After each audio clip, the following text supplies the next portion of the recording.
Вы, насколько я понимаю, инспектировали, скажем так, участки на предмет безопасности, санитарно-эпидемиологических условий и контроля, конечно, за выборами. Да. Меня интересовали новые формы общественного контроля, которые реализуются в Татарстане.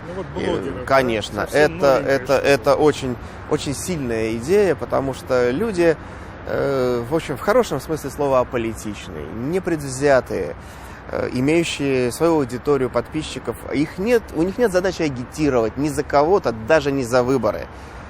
Их задача показать, как все устроено на самом деле.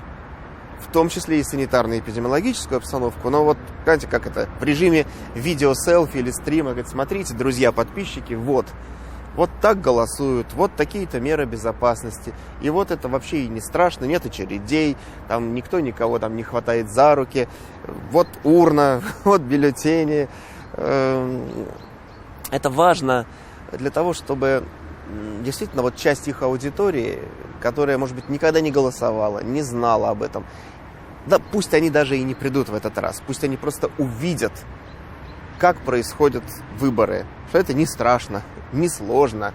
А плохую власть избирают хорошие люди, которые не ходят на выборы. Поэтому важно, чтобы вот эта мысль у молодых была, чтобы они понимали, что от них зависит. Как раз в этом и важная миссия блогеров-наблюдателей – показать, что все чисто и все честно. А задача тех, кто распространяет фейки, вбросы вот этих фейкометов, максимально скомпрометировать выборный процесс, чтобы как раз молодежь и в этот раз, и в следующий не пошла. Надо работать над тем, чтобы сохранить нашу стабильность, потому что, в общем-то, ее плоды мы, в частности, видим как раз в республике, на улицах городов республики. А разрушить это очень несложно. Но над этим как раз работают определенные силы и структуры. А противостоять им можно очень просто, правдой. Собственно, открыто показывать то, что есть на самом деле.